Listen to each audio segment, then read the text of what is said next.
Make sure we can share the screen. All right, here we go. Just make sure, Simon, if you can see that. Perfect.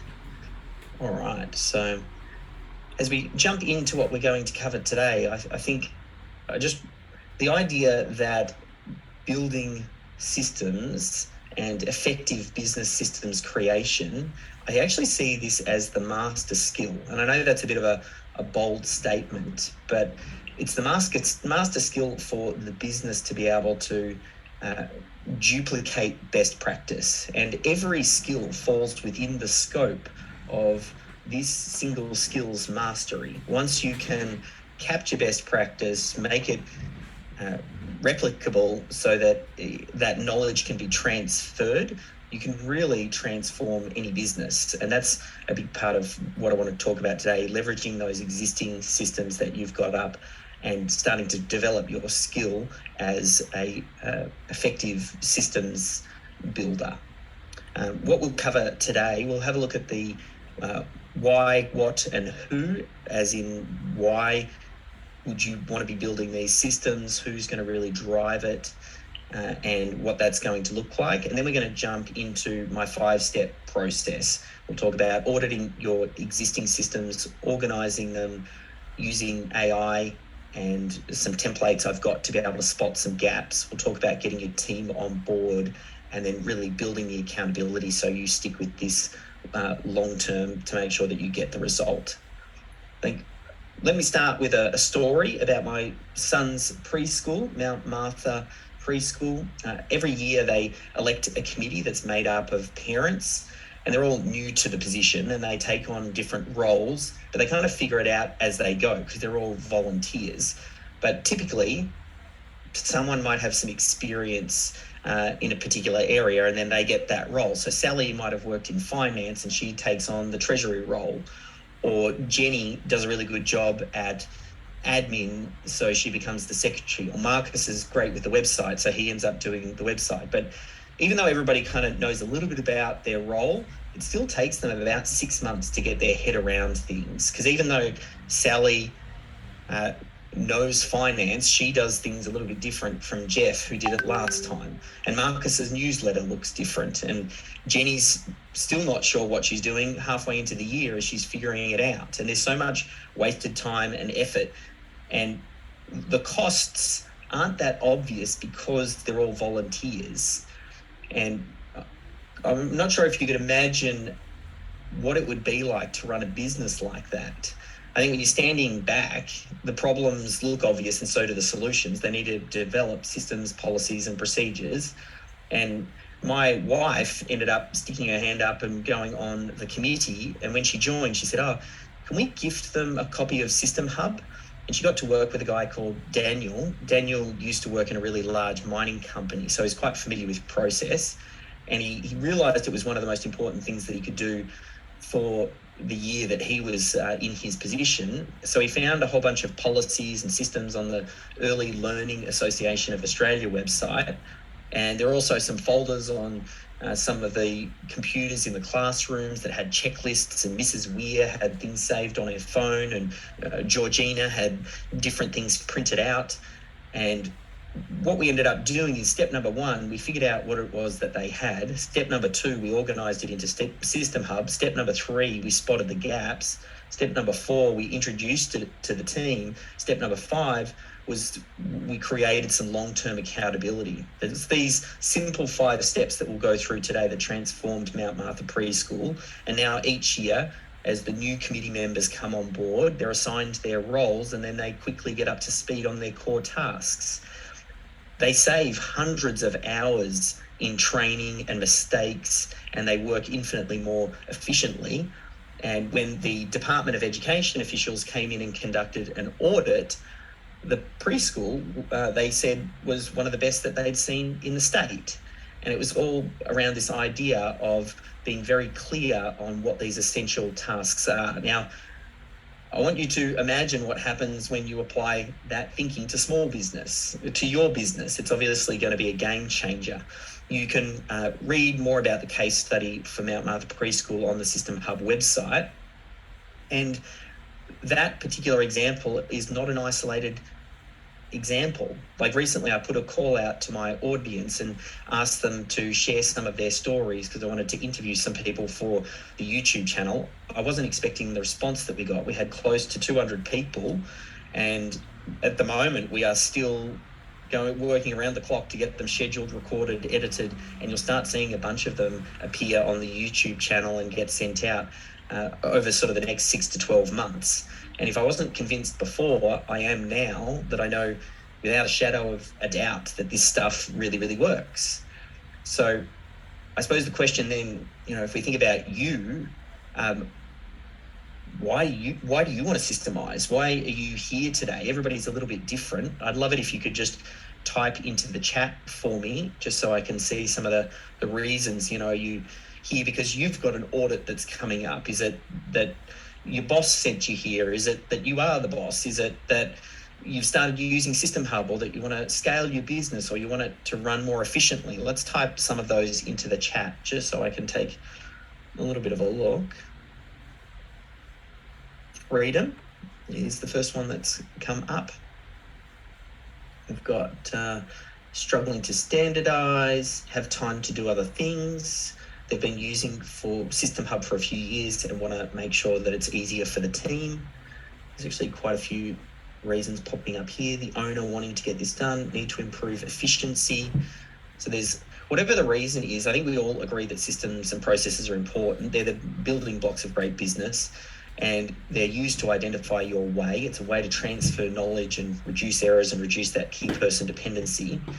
And the big belief that we have is that creating systems creates more value than it costs to actually create the systems. Like, you put in a little bit of work up front, but the value that it creates ends up being quite long-term. So whatever the reason that has brought you here today, I think you're in the right place. And for those that follow along with systemology, today really is about the step before systemology. And while we'll cover some of the points that are touched upon in stage number 4, organise, systemology is a lot to do with answering the question, well, where do you start? What are the first 10 to 15 systems? How do we reach minimum viable systems? But before that, and what today is about, is we want to make the most of what it is that you've already got. And I think once you complete today's training, if you haven't already, you might want to move on to systemology.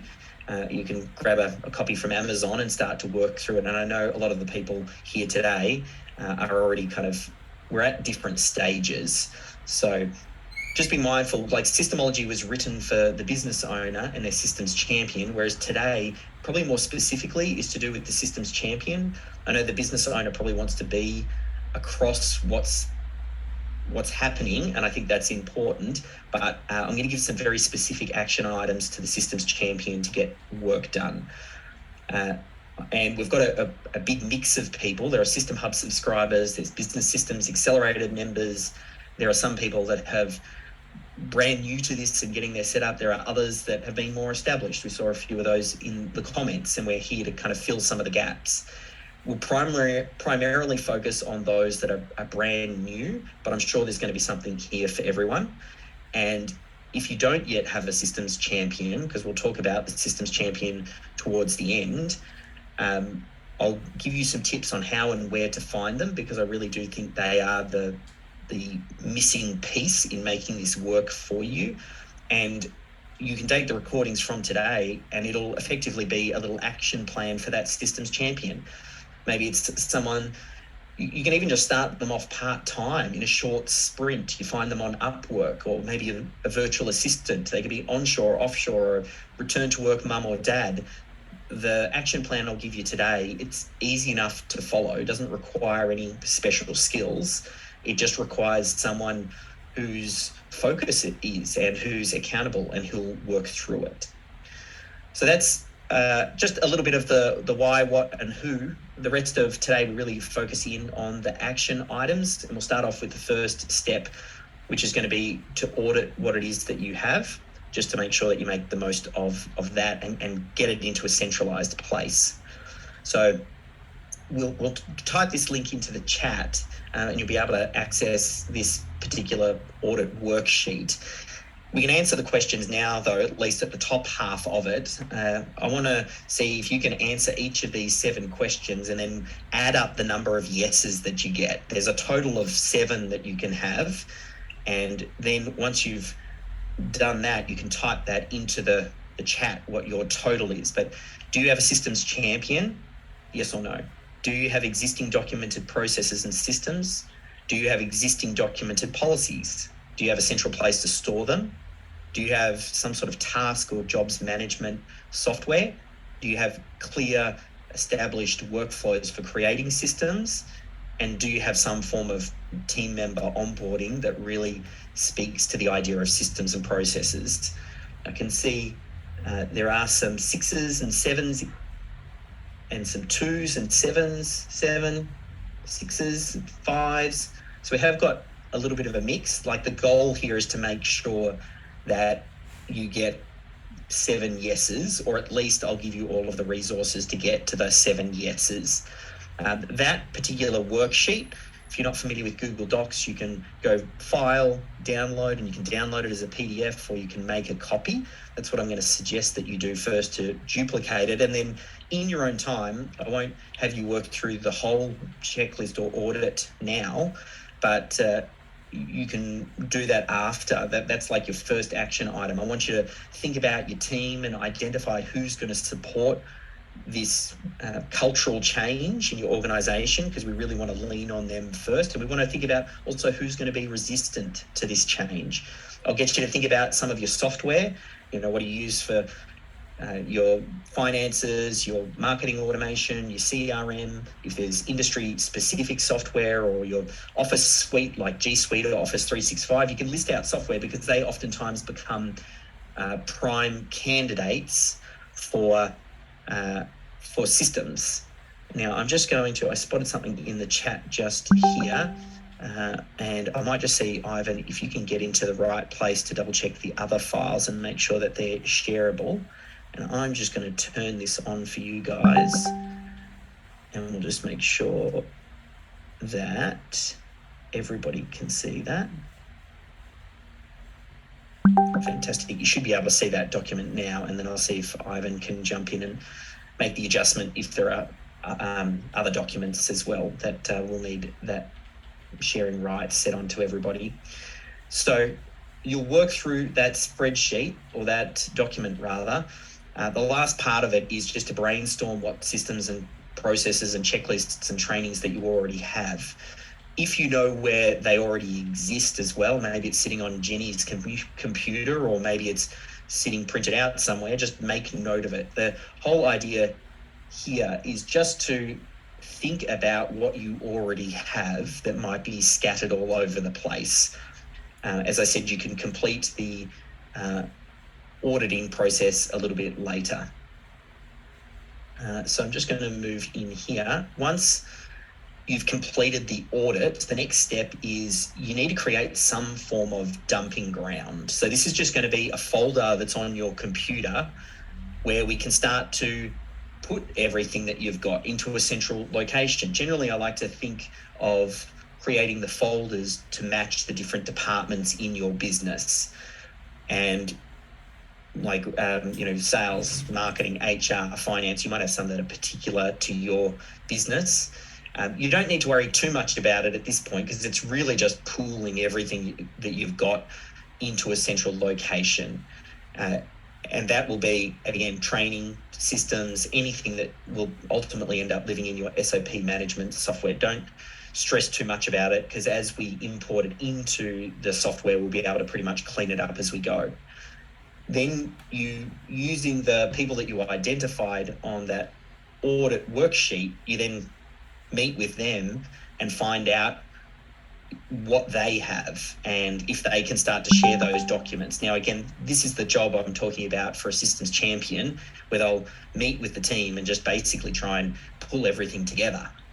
It's sitting in this dumping ground folder, and the idea of having it there is just so you can quickly and easily work with it. And because when we import it into SOP management software, we're going to be using AI to tidy it up. So before we even get to there, we want to go through the exercise of keep or kill, which basically helps to save you a little bit of time once you get into the platform, where once you've met with everybody and it's in this dumping ground, then you just go through and go, oh, that one's out of date, or that no longer applies, that's not relevant, and you basically just do an initial audit for yourself.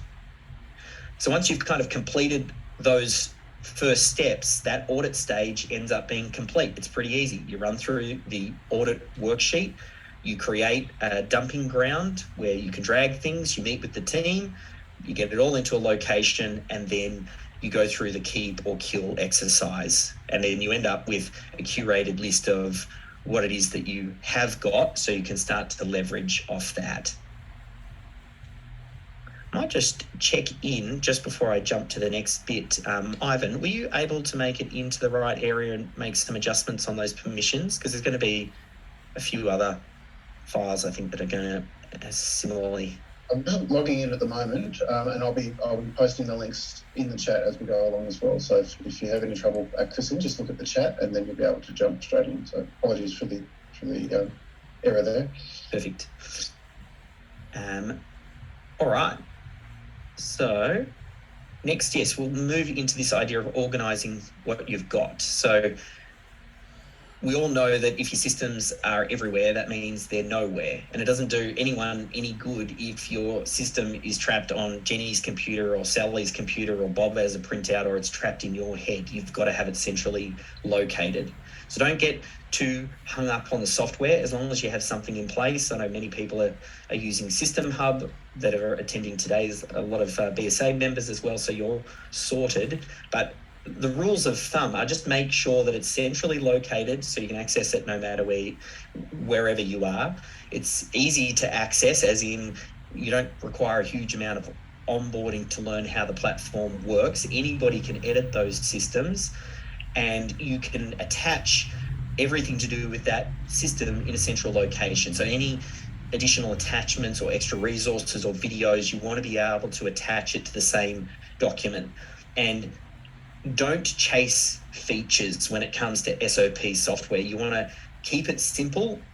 It's much better to have a simple knife that cuts and does the job really, really well than looking for a Swiss Army knife that has all of these bells and whistles and corkscrews and toothpicks and things like that you never end up using, because that just introduces complexity, which then makes it harder for people to onboard, which then lowers adoption. So you're much better off to keep things as simple as possible. I cover this in the Systemology book, so I don't think we need to go into it too much.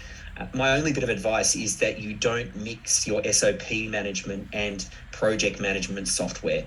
I've talked about this at great length. There's a few YouTube videos about it, but I've seen companies that have done both, and keeping them separate, like, it makes it easier as you start to scale, as you're introducing new software, and as things are changing inside your organization, and as you're growing the business, to keep them separate. And I think, and I'll talk a little bit more about how it makes such a difference, but it sends a really clear signal to your team that systems and processes are important and they're a valuable asset, and they're so important that we house all of them in this central location. SOP management software is just about having your documented processes and policies and trainings in a central location, and that's different from project management that handles who does what by when.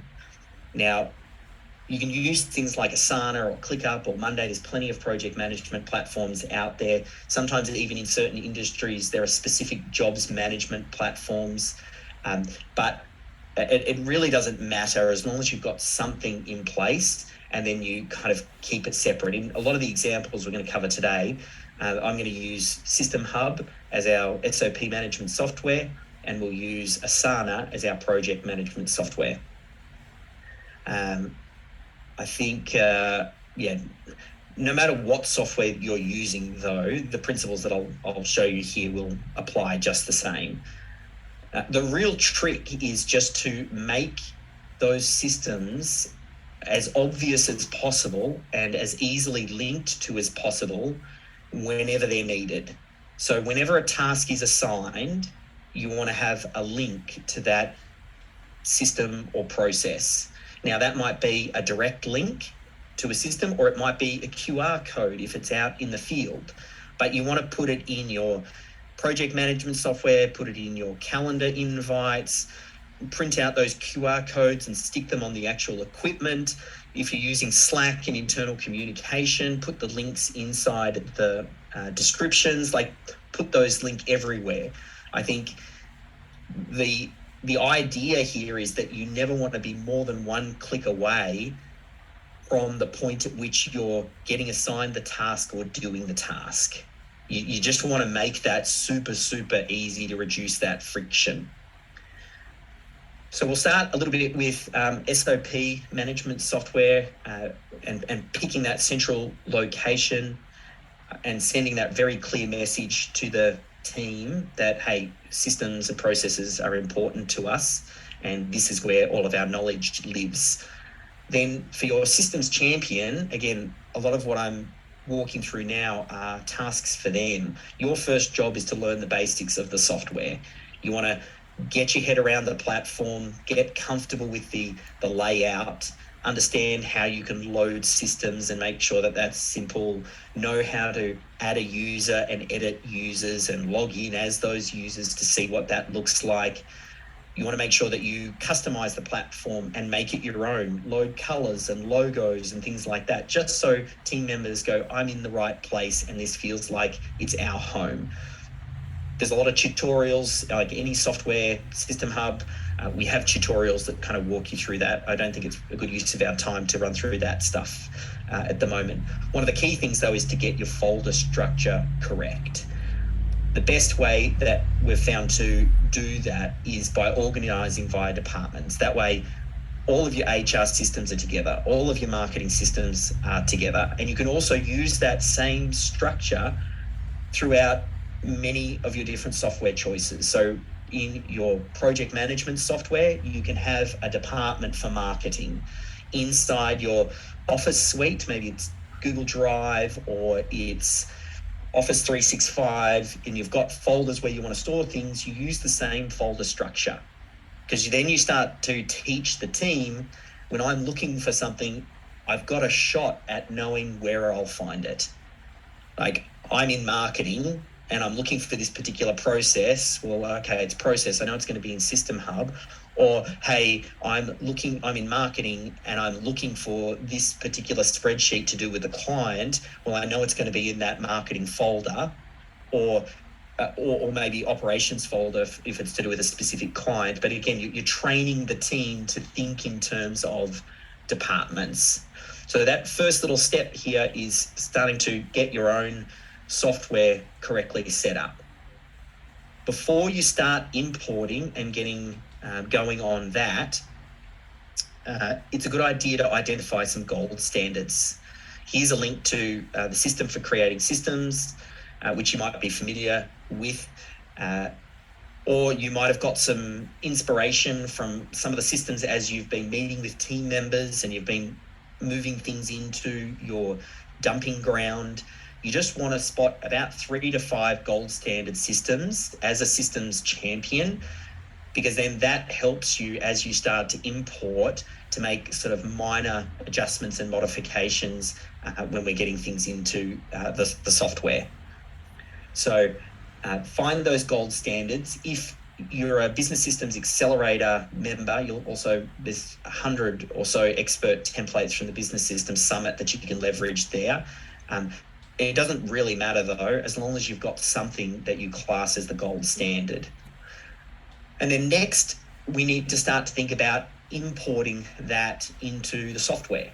So I've got a link here to some prompts, and we'll do a quick little example that I can kind of walk you through here. So I'm just going to stop this share, and then I'm going to start another. And I'll show you how we can use AI and some prompts and things that I've got together for you. So let's just share this screen.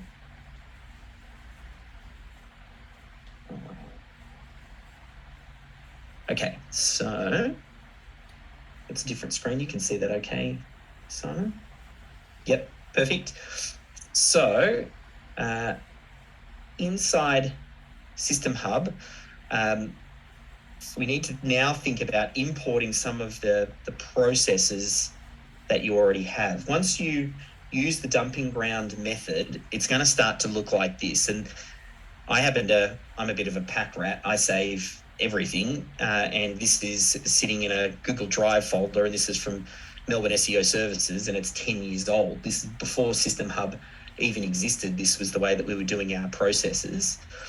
And yours might not look as complete as this, but as you've started to pull things together from your team and you've then got processes that you can work with, we're kind of up to this importing stage. Now, I've got this process here, let's say checklist on reviewing posts. So this is the process that I'm going to want to try and import. And the first thing that I do now, and for those who attended the ChatGPT training webinar, you know my default question is, can I get AI to help me with this? I've got a process document here, and it looks like a few of you are already starting to join in on this. I'm going to take this first little prompt here, and I'm going to plug this into ChatGPT here. And I'll just copy all of it. Basically, as you start to import, you can use this prompt, and I run everything through ChatGPT before we get it into System Hub. So we'll just let this go. Basically, I'm asking it to tidy this process up, which looks pretty scrappy. And then I want it to suggest some titles and descriptions and do an overview for me, just so that way it's really quick and easy. Now, because you're doing the importing and you're a systems champion, you might not be the knowledgeable worker. You don't want to get too into the weeds of tweaking these systems and processes. That's best left up to the expert. The goal here is just to get it into the software. So once you've got your folder structure right, and this one is about reviewing a blog post, the first question you need to think about is, where am I going to save it? So I'm going to pop this in operations, and I'm just going to go, well, you know what, we might have a range of systems that are going to be around cleaning up blogs. So I'll just create a folder called blogs. And then I'm going to add the system like this. And in the prompt sequence that I've given you, I've asked it to suggest some titles. I'll pick the title that I like the most. Once we get in here, I've already asked it to give me a little bit of an overview. I'll drop that in. And then we grab the process, which it's taken and tidied up. We just paste that straight in here. Now, when you import something, generally you want to establish what the lighting system means. In System Hub, we can go, hey, green means it's ready to use, orange means it's under construction, red means don't use it, and sometimes, we'll talk about it later, purple might be a placeholder. So I'm going to put this as orange, and we'll hit save, and like it's just polished things up really nicely. You could imagine the job of the systems champion as they kind of work through this process to get those existing systems in here. Now, for those systems that you might only have a video for, and using the example a little bit earlier here, this one here, I've got top visited pages. It's an MP4.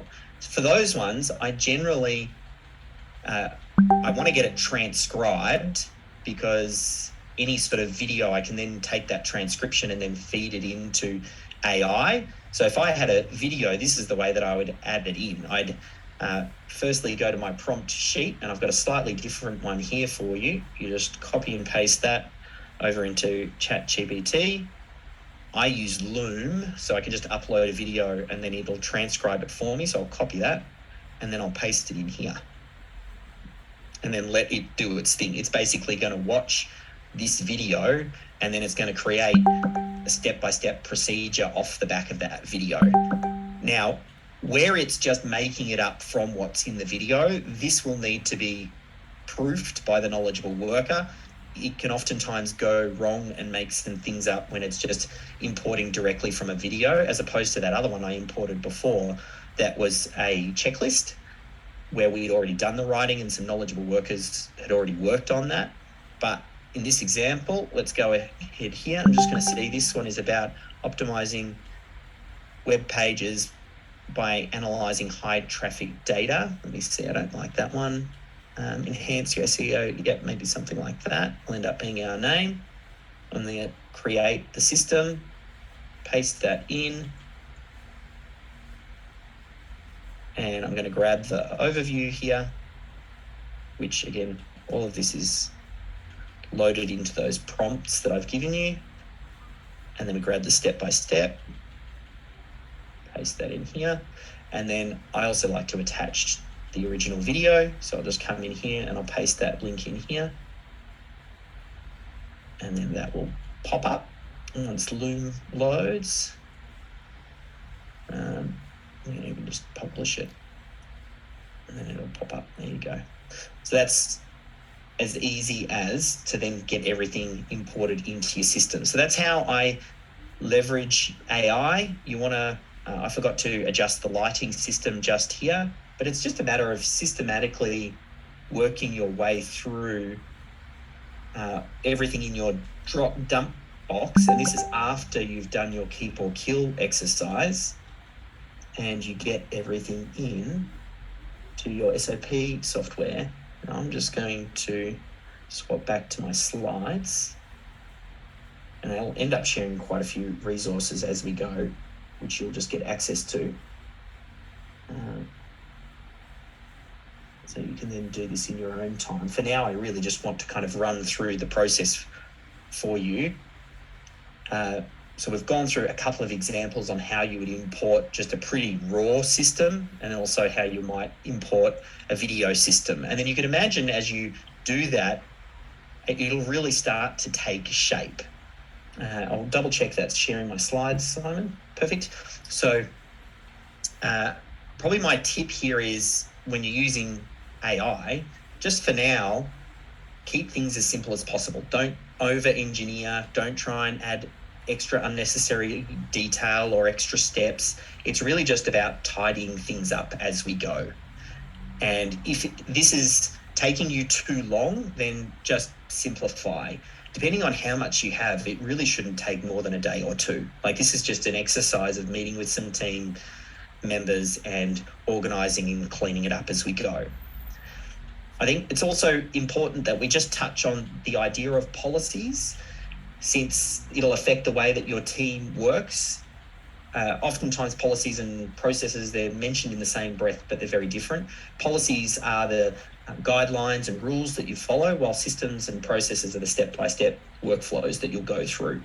So it's probably best that we look at an example to explain it, but you'll see policies are these overarching rules with this customer service standards rule or policy I've got on the left here. All staff must greet customers promptly when they enter the shop.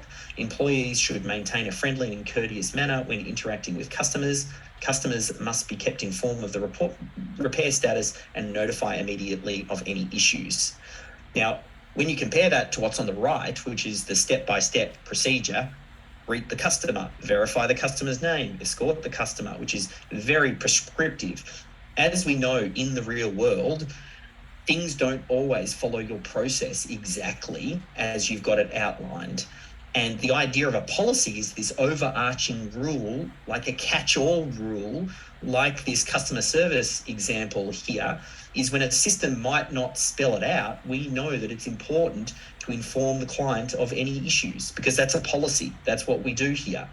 So it's a way to kind of create extra rules, but I feel like the systems come first, the policies come later. And the policies can cover a whole bunch of different things. It can be client policies, it could be staff policies, health and safety policies, and it also depends on where your business is up to in its development. You may or may not have established policies, and that's okay. Either way, over time, you can work to improve them, and I'll give you some tips on that in the next section as we start to spot some of the gaps.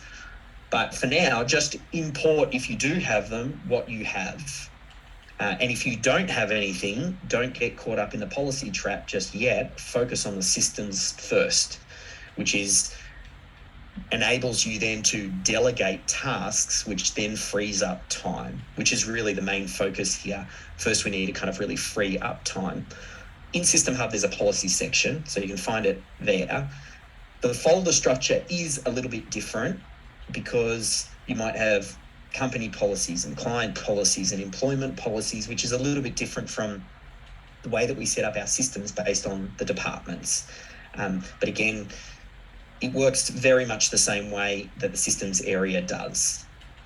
So I kind of went through a little bit there, and I think it might be a good time to check in with one of our systemologists. We have people that do this for a living, and it's part of the work that we do here at Systemology and System Hub is to certify coaches and consultants in this stuff. So I thought it might be fun to get a systemologist to kind of share some tips as they've been working with companies to do this.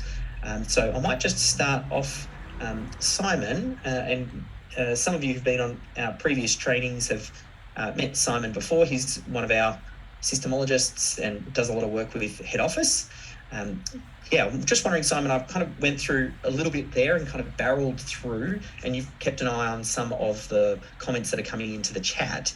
Are there any tips or suggestions that you've got for systems champions as they move through this process? Yeah, so specifically, my mic is coming through okay? Yes, yep. Seems right, awesome. G'day everyone, great to see many faces here, it's awesome, some familiar ones as well. So specifically for systems champions, I think it's about driving that consistency and keeping systems top of mind, because they are that important but not urgent. And if you've worked with many clients before, I think initially business owners are like, we need systems, it's happening. Just like they do with all sorts of new projects that come in. They love the new stuff, but then the romance fades quickly. And you've got to keep that romance alive in some way by keeping it top of mind. And one of the ways I've found that really helps with that is to have a weekly dedicated session where it doesn't have to be the business owner, but with someone on the team to keep extracting systems and keep refining systems each week, because that keeps it top of mind, it keeps it in the calendar, and it means when the business owner inevitably talks to someone in marketing or goes to an event or something, and they come back all excited and they're like, no, forget that, this is the new thing, that you can just keep that consistency going because it's locked in the calendar. So I find that as definitely a useful thing for systems champions. Perfect, great tip there. I'm going to jump back to the slides here. As we come to the end of this section and we complete the organise stage, pick your software, learn the basics, get a solid structure, import what you have, tidy up using AI as you go, and then if you've got policies, you can make a start on that. The next section that we'll have a look at is this idea of identifying the gaps and starting to create some placeholders. So I want you to start to see your business as a collection of systems. There are marketing systems, sales systems, finance systems, HR systems, operation systems, management systems, and many of you that have been in the systemology world can already start to see this. Like, visualize your business as simply a collection of these systems. Now, how many subsystems do you think you're going to need underneath each of these departments for your business to run smoothly? Imagine there's a handful of systems in each. Like, how many do you think you would need to run your business? Is it going to be 500? Is it going to be 200? Is it going to be 100? There's a good chance that it's probably a lot less than you think, because that that line I often say is just because you don't systemize it doesn't mean it's going to magically stop happening in your business. We really systemize the most important things first. And that's a big part of the question that systemology aims to answer, which is what systems should you document first? But I started to think, what if I just gave you a list of the most common and most important systems that I've seen in the hundreds of businesses that I've looked at? I'm thinking maybe that would make your job just that little bit easier. So that's exactly what I've done. I've started to realize that like a lot of the systems that get deployed in one business could be deployed in multiple businesses. So if you've got a recruitment system that works in an accounting firm, you can probably tweak it a little bit and then it can work in an auto repair shop because the principles are the same. A lot of business is the same, especially when it comes to those key departments, marketing, sales, finance, HR, management. Many of the systems are transferable, with the exception of generally operations. Operations, that's where, because everybody's selling different products or services, where you might need to do a little bit of work. But I've put together for you this list of the most critical and common systems that you can use to help really brainstorm and identify what you're missing. So you can download that here, and we'll use that to start to spot the gaps in your business. So just imagine now your business as the collection of systems, and I've gone overkill on these. These are really well-established systems. Imagine paring this right back, thinking about your essential systems and then getting that organized and what that's going to mean for your business. The next step that we'll have a look at here is using your SOP management software. We'll open up that, we'll have a look at the document, and we'll start to create some placeholders for critical systems that you might spot in my list and go, we need to get that in place. So let's have a quick look at how that might work. Here. Just need to share too many screens. Here we go. Okay. So we're just back in here. This is the document just here, and you can kind of zoom in and you can see quite a few of you are already jumping on this document. But we've got underneath marketing, your lead generation methods, some referral methods. So let's say as you're going through this, you've imported everything that you've got. You can see my screen okay, Simon? Yep. You've imported everything that you've got. Now you might use this as a way to prompt yourself if there are essential things that you know are missing or that you would really love to get documented. And you would just come in here and go, I'm going to add a system. This is let's say you wanted a referral system. You might create that. And I'm going to change the status to purple and hit save, because purple for me means that it's just a placeholder and nothing's actually in there. And you can imagine as you're going through this exercise, you're starting to really create a framework for every department, and your business is starting to take shape around what those essential systems are. So this is a great tool, and I think it's going to save you a lot of time and energy because, as I said, I've looked in a lot of businesses and I've been able to identify some of the most critical systems that you can directly apply. Every business is a little bit different, and that's why we use systemology to think about how and when you might need certain systems and where to start first. But that tool will most definitely get you on the right path. I'm just going to jump back now to my screen here.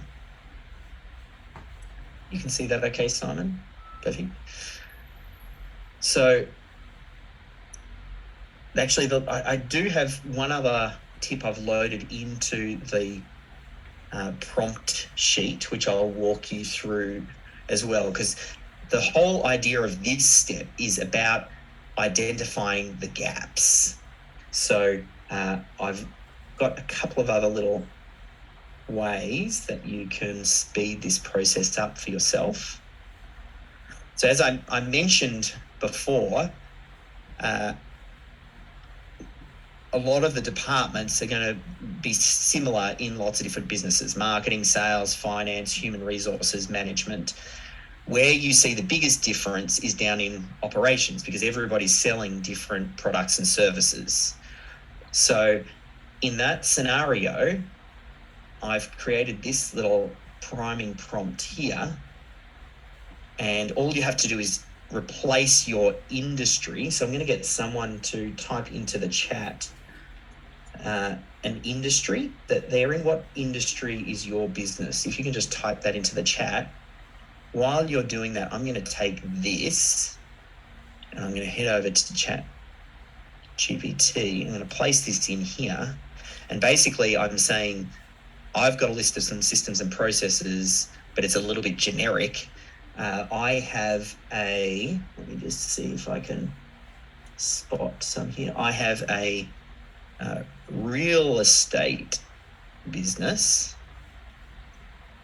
Can you please try and rework the list, remove or add any that you don't think are relevant, and then come up with the most impactful systems for operations? So this is a real estate business.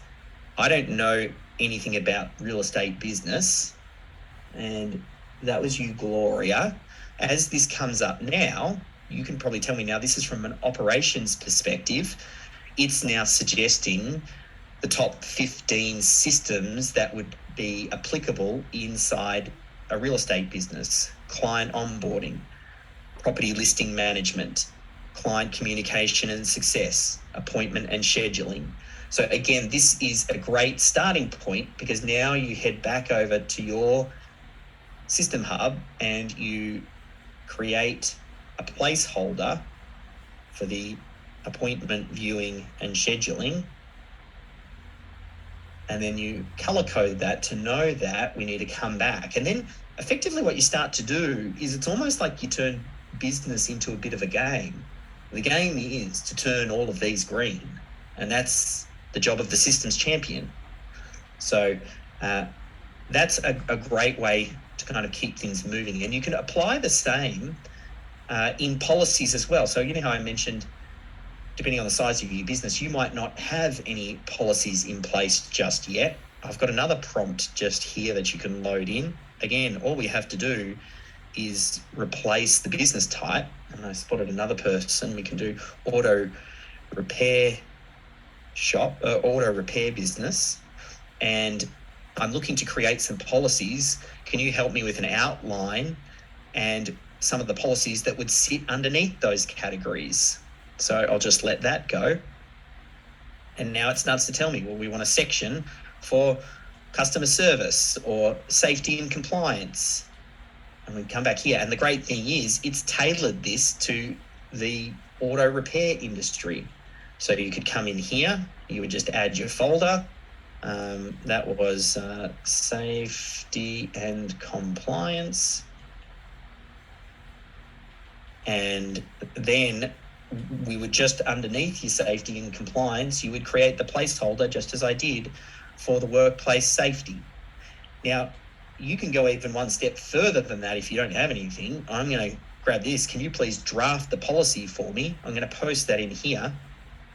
And I'm going to copy this, because I don't know anything about vehicle safety. And I'm going to say, can you please draft a policy for me for the following? And then I'm just going to hit enter on that. And then it's going to go ahead and draft that one. So I'm going to grab that, come back to System Hub. Let's create a new policy for that one. And now this is a policy. And I won't copy it all now. You get the idea. And then we paste that in. Now, this is pretty raw, so I'm going to put it as orange. So that way I can come back and look at it later. The idea, though, is, again, you can see very quickly how a team member, a systems champion, can really start to build out an area in your business that you just haven't built out in the years that you've been in business. A lot of people struggle with systems and processes, and this is a huge shortcut on that. Simon, my screen's okay? Perfect. So you can do this. I'm just going to quickly start this. So you can work and roll through it with the policies. Just something to keep in mind though, like I know when you can play around with this stuff, it's very easy to get overwhelmed quickly, especially with the policies. You always want to come back to the systemology rule. Only capture what you're currently doing, not what you would like to be doing first. Otherwise you'll go hog wild, introducing red tape and creating policies that no one will read, and you haven't correctly integrated it into your business. This is something that will need to be rolled out organically. The way that I like to build policies is actually to listen to your business, and when things go wrong in your business, that's when you might consider introducing policies. You might have some basic policies in place, but it's a way to, my system or process doesn't cover this particular situation, or maybe it's required by law to have this or that in place. So you put a policy in place to be the catch-all rule that gets ensures you get the outcome you're after. But don't just build policies for policy's sake. Any AI can punch out a bunch of useless data, but if you don't know how to enforce it, if you haven't got the systems or the framework yet to make sure that things are getting done and processes are being followed, it doesn't help you. So a big part of this is just coming back to systemology, using the tools like the critical client flow, the MVS, the scale tools, optimization and things like that to make sure that we stay on track and don't get too off track. Let's lean on another systemologist, because whenever I get stuck or you get stuck, we can ask a systemologist and they can share some insights. So I might see Amy Achino. I know you're there. Good to see you, Amy. From things that we've covered so far, I don't know if you've got any tips you can throw in the ring for people as they work through this.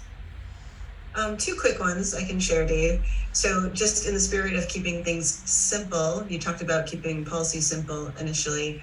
I always recommend to my clients to keep their systems simple.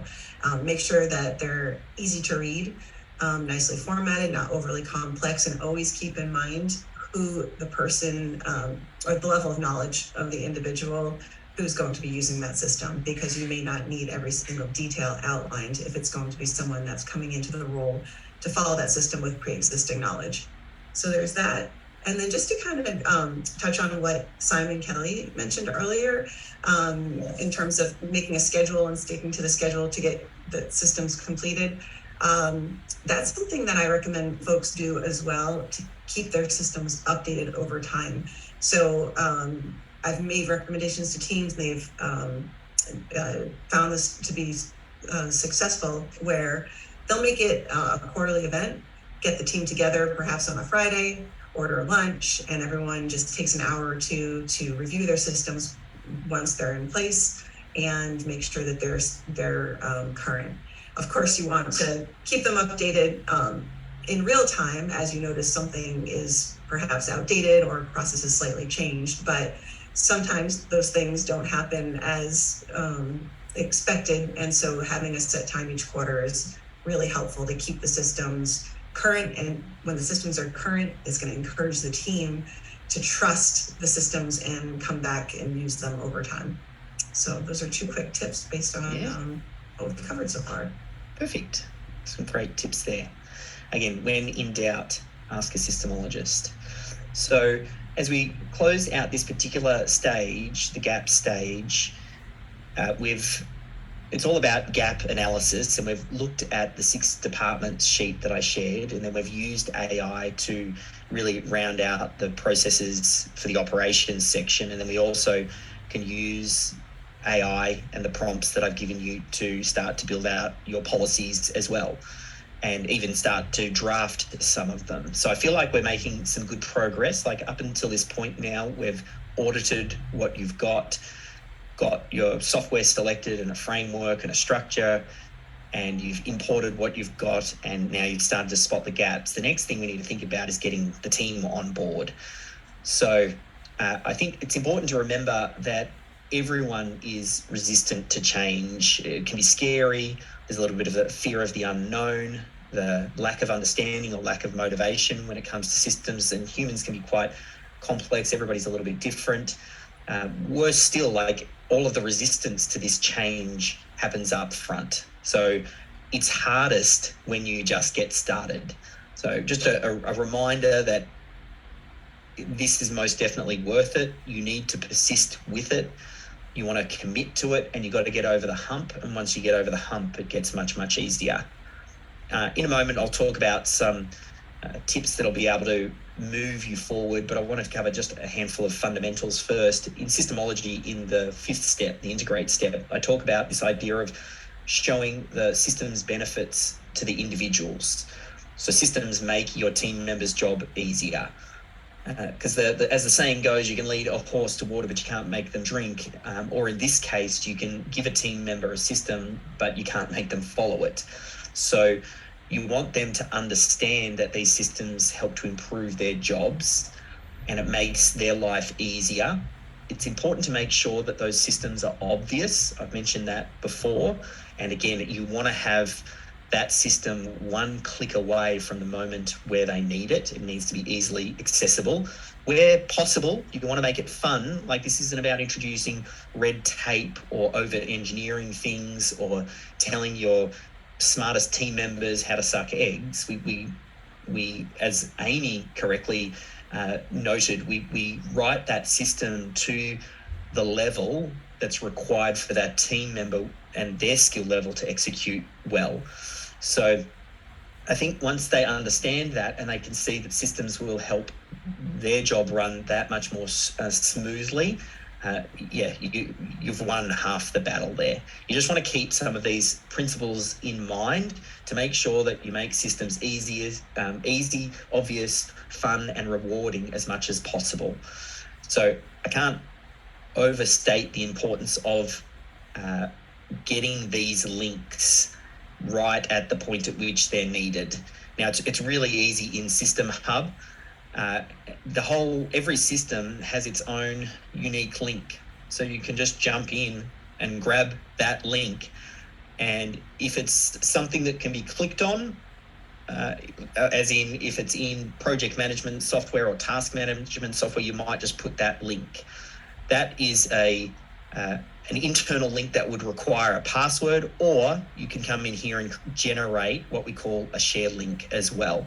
So you just would grab that link and then post it wherever it's needed. Now, if it's something in the field, you use something like QR code -monkey, and I can just paste a URL in here and I hit create QR code, does it really quickly. I can then download the PNG. I'll just give it a little bit of a second and it's going to download this. It obviously wants me to sign up, but I'm using the free version. So that's fine. And then it's just created a QR code there. Now that can be printed out and then stuck wherever that task is being completed. That helps to overcome the, but I didn't know, or I couldn't find it.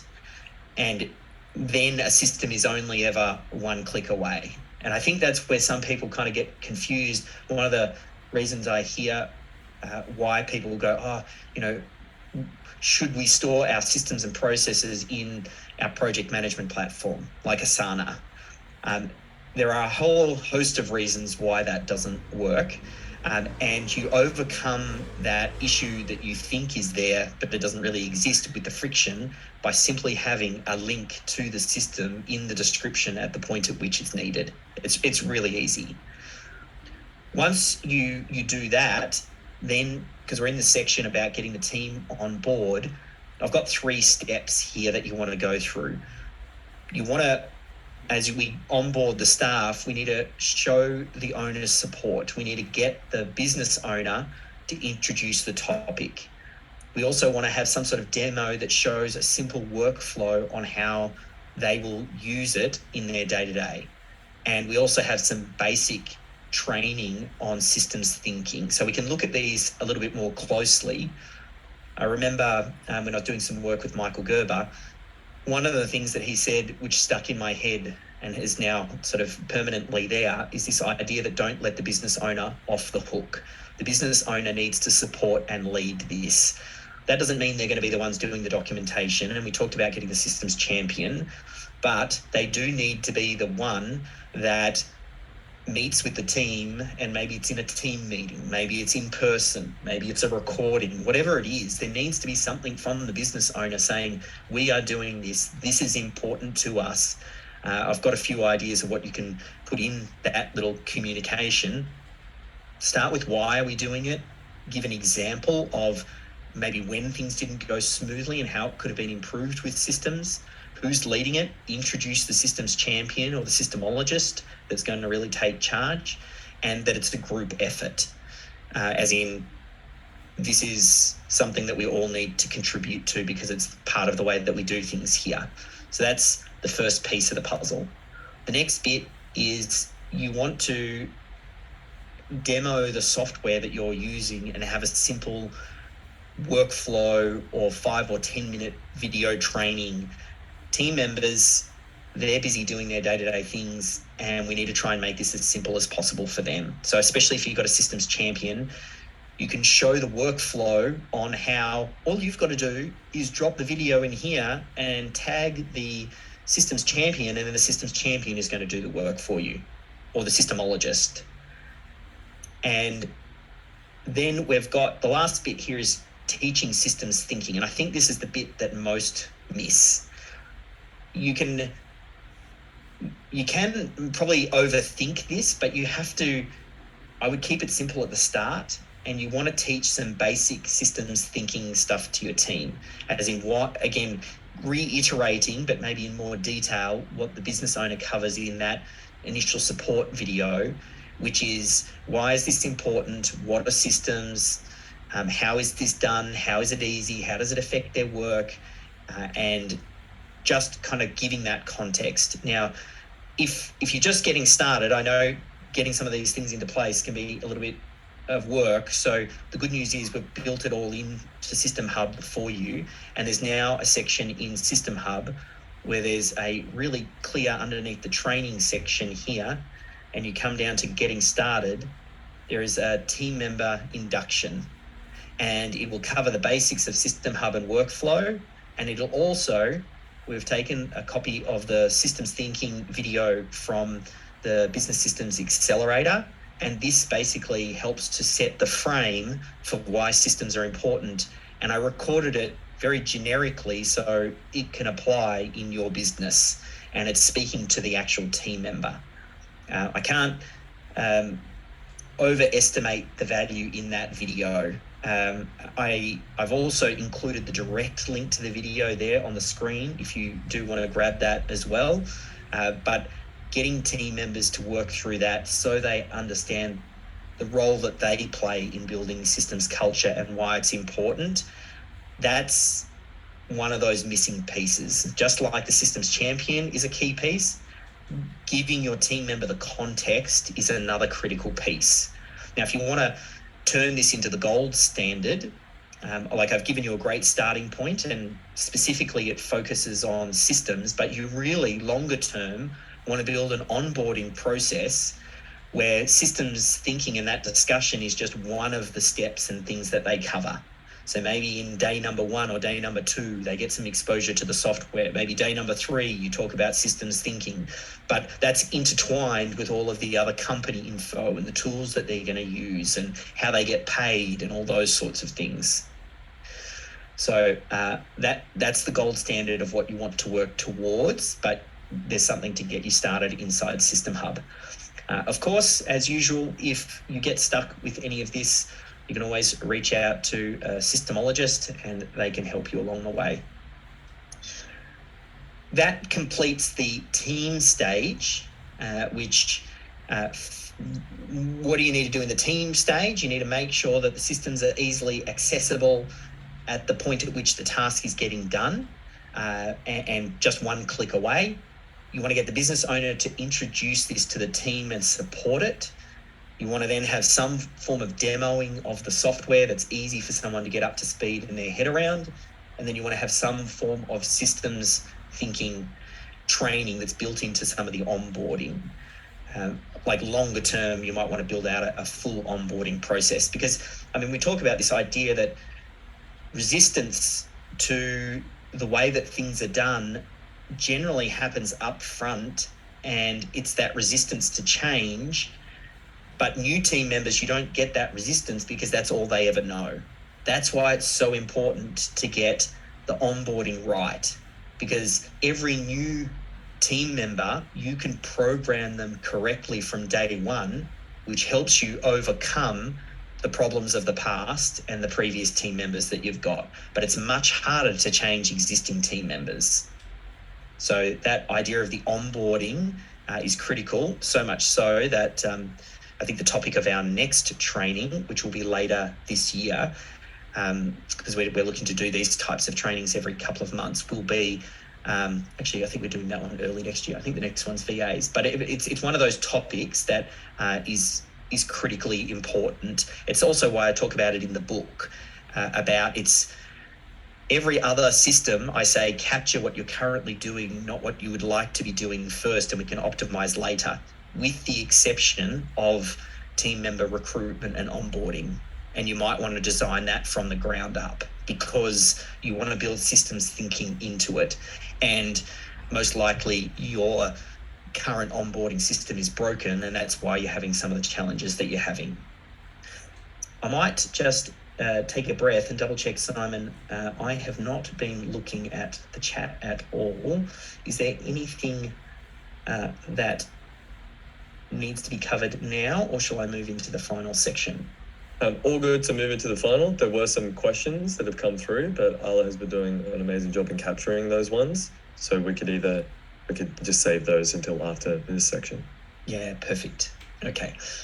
So now we'll talk about accountability. I might check in as well on the group. If you want to just type into the chat if you are enjoying this and you're getting some things out of it. I have a habit of just getting on a roll and smashing through this content, and you'll get to watch it afterwards. But just let me know in the chat if you are getting any excellent insights. Good. Very good. Okay. Absolutely. Hell yeah. Love it. Great information. Excellent. All right. We are on the right track.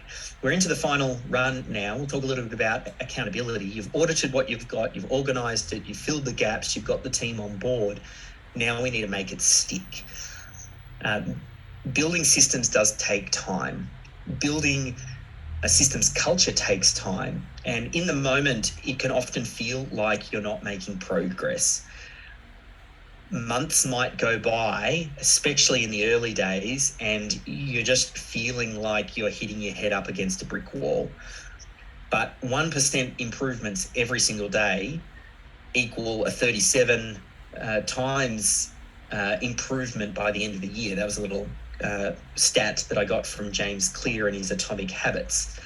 The magic is in the compounding, and just like good habits, they compound on themselves, so do good systems. Each system gives you a little bit of improved efficiency, and oftentimes you'll get much greater wins than 1%.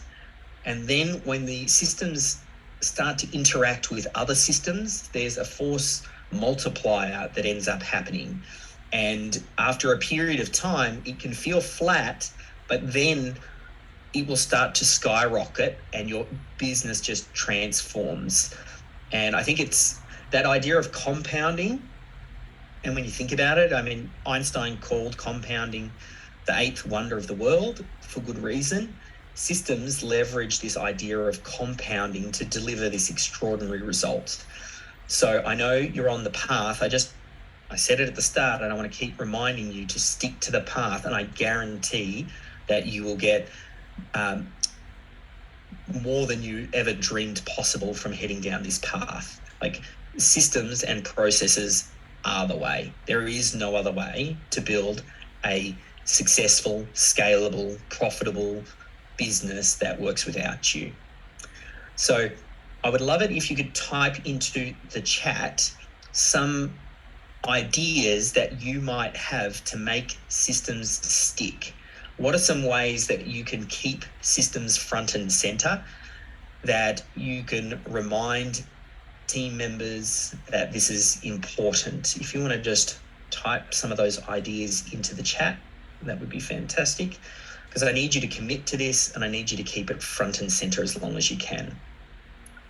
So I will just let a few people build workflows into the CRM. Excellent. A weekly newsletter highlighting something from the systems champion. Great idea. A Slack channel, a question every week, weekly meetings. I think these are all great ideas. Sales life cycles.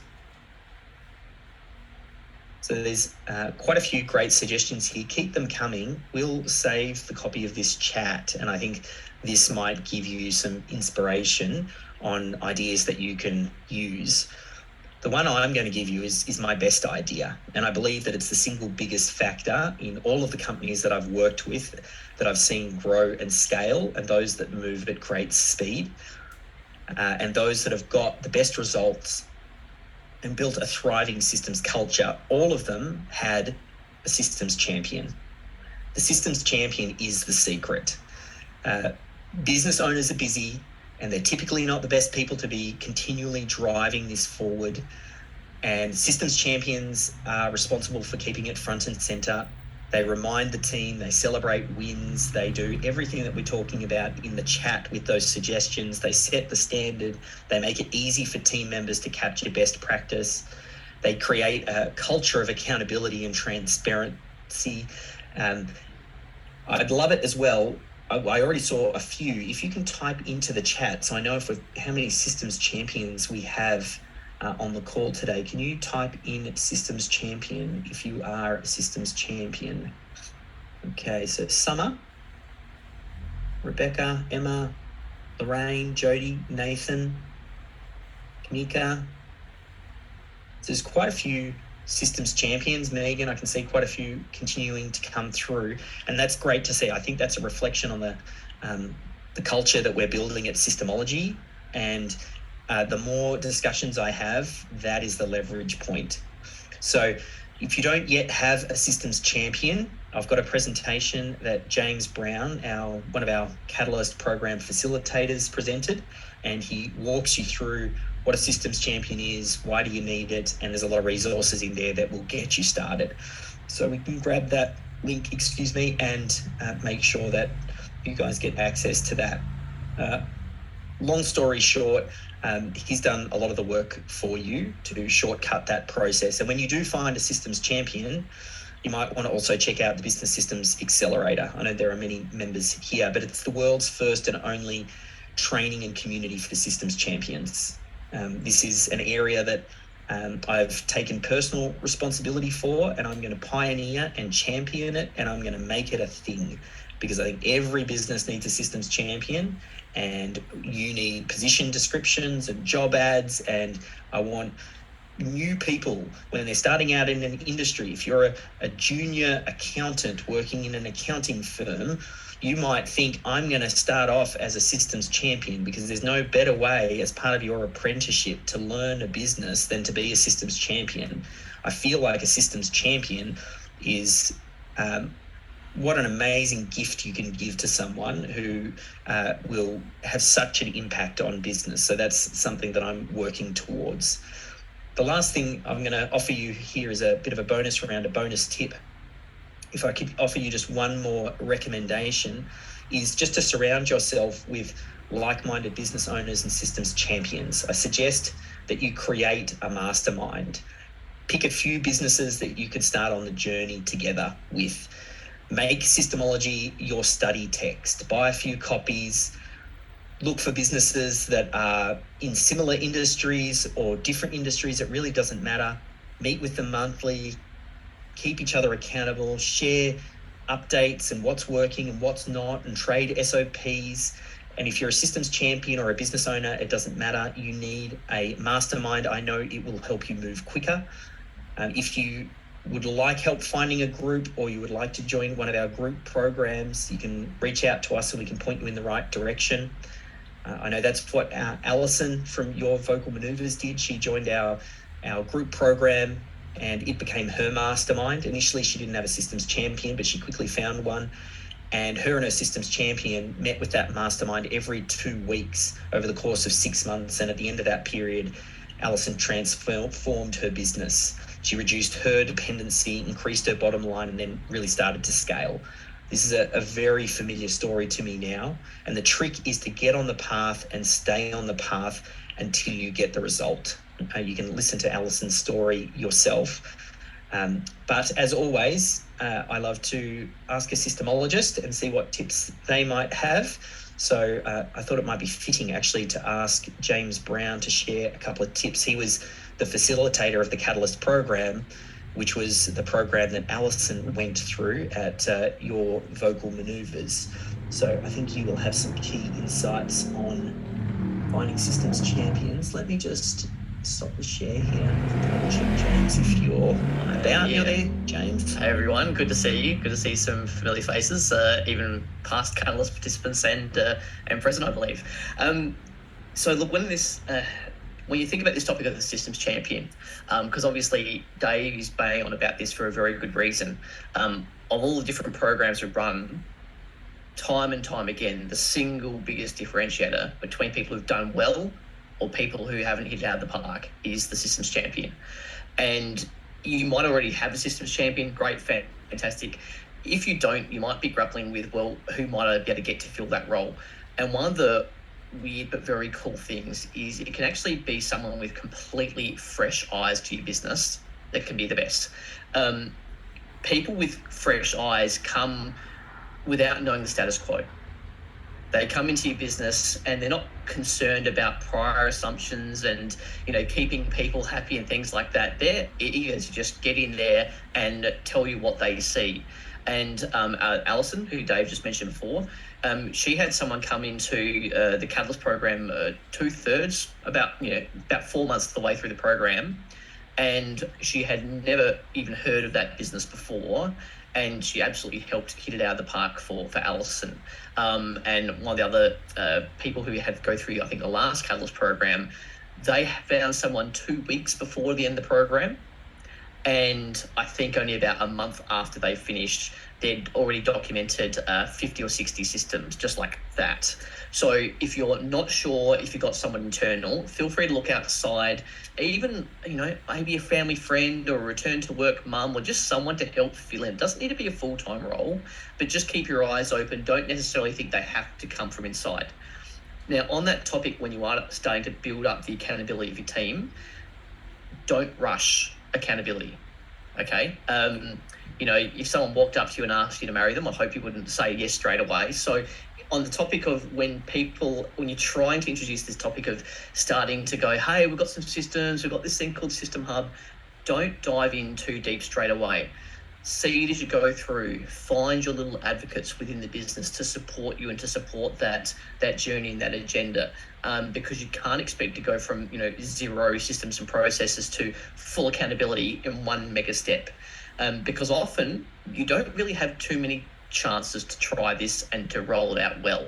Because if you overwhelm people, if you maybe burn them because you haven't rolled it out very well, it will do you a disservice. So just start with a little bit. Start with a few systems, start with a few processes, things that are going to give them some easy wins, just to make sure that they can start to see this is actually starting to work, because people will want to see it proved before they buy into it.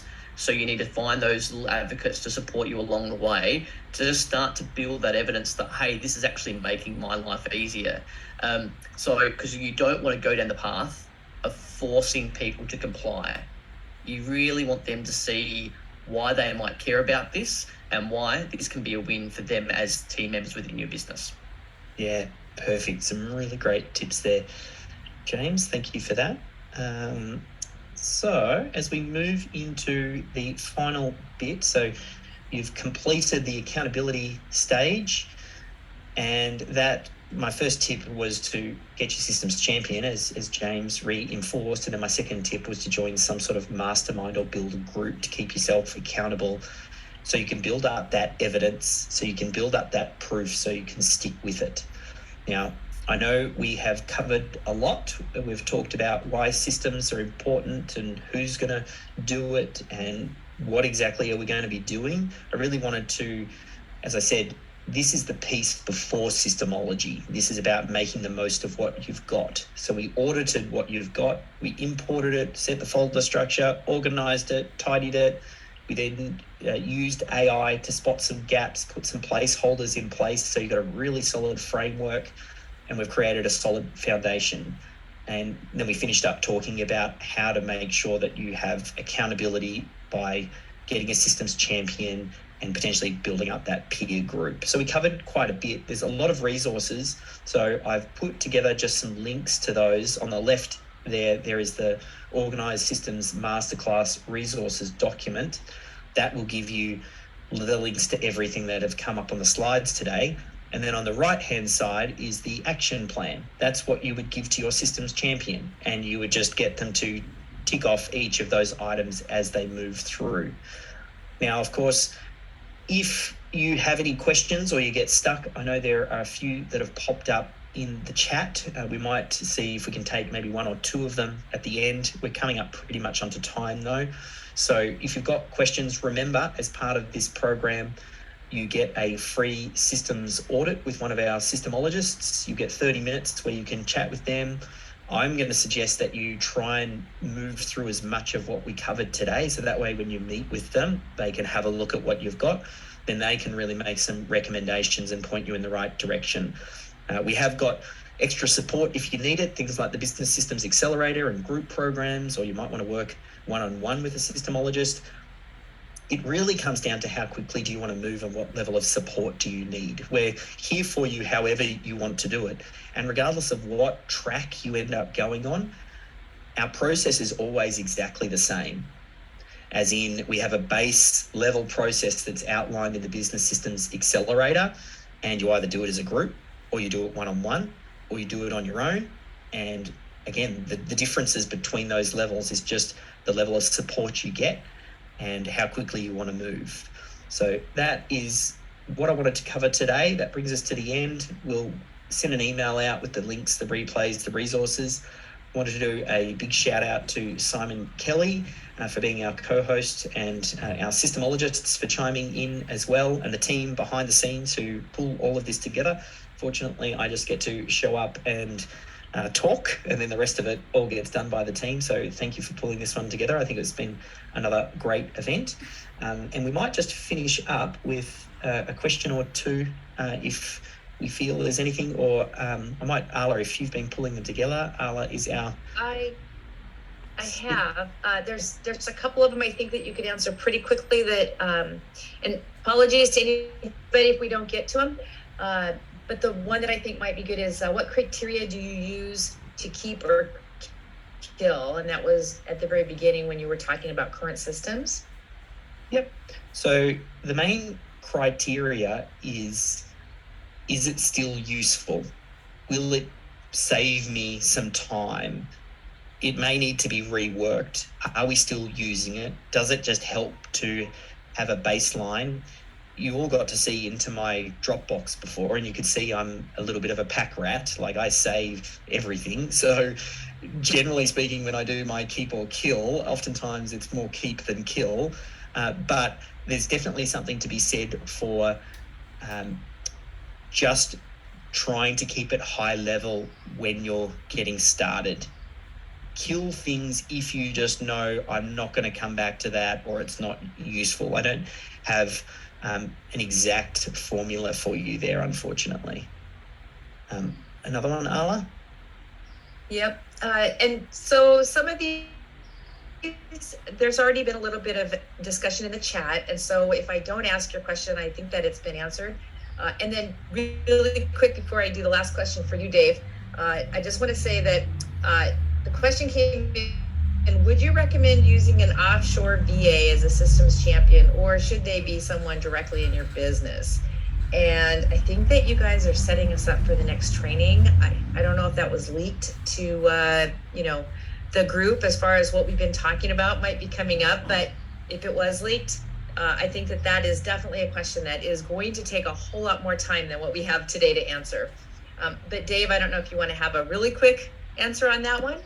The more businesses that we've worked with and have the systemologists feeding back to us and seeing what's working and what doesn't, the more I'm realizing that there are levels to this, and this will end up being a chapter in my next book, Systems Champion. But the idea is you've got someone who might have a base level understanding of systemology, and maybe that's your team member. The next level up is actually a documenter, and they might not have any specific business knowledge, but it's like that next level up where they can take a video, get it transcribed, and get the first version of a system down. So that's a documenter. The next level up above that is the systems champion.